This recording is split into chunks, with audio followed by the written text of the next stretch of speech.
भारत की एकता का निर्माण।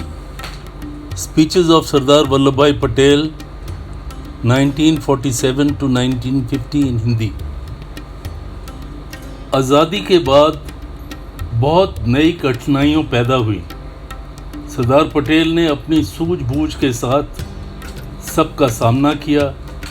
सिख समुदाय और आरएसएस के लोग पाकिस्तान में जो बर्ताव हिंदुओं से और सिखों से हुआ उसके लिए बहुत खफा थे। हिंदुस्तान में रहने वाले मुसलमानों को तकलीफ़ ना हो इसके लिए सरदार पटेल ने बहुत प्रयास किया। जगह जगह पर जाकर लोगों को समझाया ताकि स्थिति काबू में रहे। इसी विषय में उनके भाषण से कुछ अंश। आबादी की अदला बदली। इस सब के साथ साथ 40 लाख लोगों को इधर से उधर भेज दिया और 50 लाख लोगों को उधर से इस तरफ लाया गया। ये सब किस तरह से आए और किस तरह से गए। पैदल चलने वालों की 60-60 मील लंबी कतारें चलती थी और वे 2-3 महीने तक चलती रहीं। ऊपर से पानी पड़ता था, नीचे भी पानी था। रोग फैल गया था, कलरा फैल गया था, खाने पीने की बड़ी मुसीबत थी। इस तरह से इन मुसीबतों में लोगों का अदला बदला हुआ। राह में अमृतसर जैसा सिखों का बड़ा शहर पड़ता था। सिखों ने हट पकड़ लिया कि हम इधर से मुसलमानों को नहीं जाने देंगे। तब मैंने अमृतसर जाके उनको समझाया कि ऐसा काम मत करो। उसमें राष्ट्र सेवक संघ के लोग भी थे। तो मैंने उनसे भी कहा कि तुमने ये क्यों नहीं देखते कि हमारे 10 लाख आदमी उधर है। लड़ना है तो लड़ने का ढंग भी सीखना चाहिए। तब उन्होंने मेरी बात मान ली और सबको अमृतसर के बीच में से जाने दिया। हमारे लोग भी इधर चले आए। इस सब हेरा फेरी में हमने कॉन्स्टिट्यूशन असेंबली का जलसा भी किया। अपनी कॉन्स्टिट्यूशन संवाद बनाने की कोशिश न सिर्फ हमने जारी रखी बल्कि करीब करीब उसे पूरा कर लिया। इतने लोग मारे गए, लाखों की मलकियत नहीं रही, लाखों के पास खाना पीना नहीं रहा। हजारों रोते कलपते आदमी हमारे पास फरियाद करने आए। उनको भी हमने जहाँ तक बन पड़ा आश्वासन दिया और जो कुछ हो सकता था उनका काम भी किया। इससे देशी रियासतों का भी काम था और वो भी किया। तो 4 महीने में हमने इतनी कार्रवाई की। इतना काम कोई भी सरकार करती है, इतना बोझा किसी भी सरकार पर आता है तो चाहे वो कितनी मजबूत सरकार क्यों ना हो उसके टूट जाने की संभावना थी। लेकिन ईश्वर की कृपा से हमारी गवर्नमेंट जहाँ तक बन पड़ता अपना काम निभाती रही और इस सब में हमारी काफ़ी इज्जत बढ़ी। तो इस हालत में हमें आगे क्या करना है। 4 महीने तो हमने डट कर काम किया है। अब हमें आगे क्या करना है। अब मैं आपसे ये कहना चाहता हूँ कि हमें हिंदुस्तान को उठाना है। हिंदुस्तान 200 साल से गिरा पड़ा रहा, उसके पहले भी वह गिरा था। इस हिंदुस्तान को हमने उठाना है। एक तो हमारे पास मजबूत फौज होनी चाहिए, हमें कमज़ोर आर्मी नहीं चाहिए। दूसरा, हमें अपनी सेंट्रल गवर्नमेंट को भी मजबूत बनाना है, क्योंकि यदि हमारा और पाकिस्तान का जिस तरह से काम चलता है, इसी तरह से चलता रहा तो कभी ना कभी खतरा है। यह बात छिपाना बेवकूफ़ों का काम है, कम से कम मैं नहीं छिपाता। तो हमारे आरएसएस वाले जो नौजवान भाई है, जो गांव में घूमते हैं, बड़ी बड़ी बातें भी करते हैं, वे लोग अगर गलत रास्ते पर चले तो उनको ठीक रास्ते पे लाना भी हमारा काम है। हमें उनको समझाना है कि उनका तरीका गलत है। यह काम ऑर्डिनेंस से नहीं हो सकता, उससे तो वे उल्टे तरीके पे चले जाएंगे। इसलिए उनके साथ कुछ न कुछ खामोशी से काम लेता हूँ। हाँ, अगर वो अपनी मर्यादा छोड़ देंगे तो फिर हमें लाचारी से सख्ती करनी पड़ेगी। अब आप देख लीजिए कि हमने सेंट्रल गवर्नमेंट बनाई तो यह भी ऐसी गवर्नमेंट नहीं बनाई जो सिर्फ कांग्रेस की गवर्नमेंट हो। हमारा फाइनेंस मिनिस्टर, अर्थ सचिव है, वह एक कैपिटलिस्ट है। इसी तरह देखिए डॉक्टर श्यामा प्रसाद मुखर्जी, वे हिंदू महासभा के प्रतिनिधि हैं। हम उनकी काफ़ी इज्जत करते हैं और छूट देते हैं। वह जो कुछ भी बोले उन्हें बोलने देते हैं।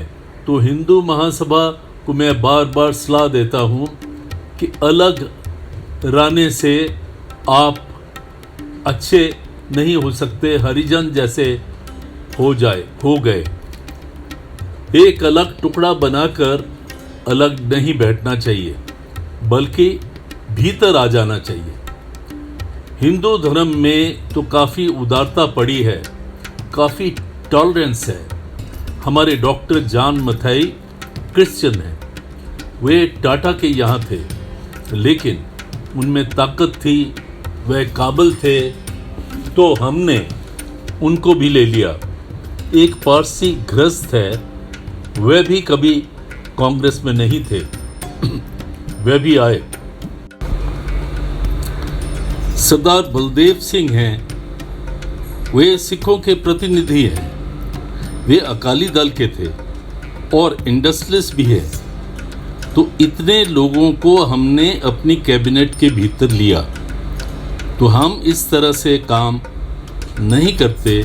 आप लोग ऐसा ना समझें कि कांग्रेस कोई एक जमात बनाकर या कोई अपना बाड़ा बनाकर काम करना चाहती है। कांग्रेस का इस तरह से कोई मकसद नहीं है, लेकिन कांग्रेस का धर्म यह हो जाता है कि हिंदुस्तान में जितने लोग रहते हैं वे सब यह महसूस करें कि वे अपने राज में पड़े हैं, अपनी हुकूमत में रहते हैं। उन सबको पूरी सिक्योरिटी देनी चाहिए। उनकी सलामती, उनका रक्षण की जिम्मेवारी अगर कांग्रेस ना ले सके तो वह राज नहीं चला सकती। तो जितने नौजवान भाई इस रास्ते पे चलते हैं उनसे मेरी बड़ी अदब के साथ अपील है कि हम पर भरोसा रखें। हम जिस रास्ते पे आपको ले जाना चाहते हैं उस रास्ते पे चलें, क्योंकि राज आपके हाथों ही आने वाला है। हमको राज से क्या करना है, इस हुकूमत से भी हमें क्या फ़ायदा है। आपको यह भार उठाना है तो आप इसके लिए तैयार हो जाइए। आपके और कांग्रेस के बीच झगड़ा क्यों, आप कांग्रेस में चले आइए। दूसरा, एक काम हमें करना है कि कांग्रेस के काम करने वाले जो लोग हैं उनमें से कुछ हुकूमत में आ गए हैं, सत्ता में आ गए हैं और उनके दिल में यह ख्याल आ गया है कि अब तो मैं हुकूमत सत्ता करूँगा और सब काम कर सकते हैं। वह नहीं हो सकता। अगर कांग्रेस में काम करने वाले लोग ठीक तरह से काम करें तो आरएसएस वाले आजकल जो काम कर रहे हैं वो भी ठीक तरह से करेंगे। कांग्रेस वालों का काम है कि उनके साथ मिलें, उनको मोहब्बत से समझाएं, उन्हें गलत रास्ते से ठीक रास्ते पर लाएं।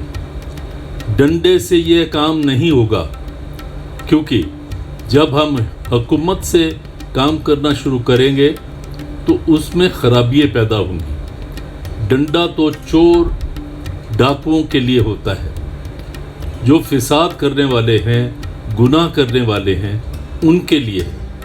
अगर आप कहें कि आरएसएस वाले भी गुनाह करते हैं तो मैं कबूल नहीं करूँगा, वे गुनाह करते हैं, लेकिन उनके पीछे जो अपना स्वार्थ तो नहीं है, तो उनके दिल में जो भाव है वे ठीक भाव है।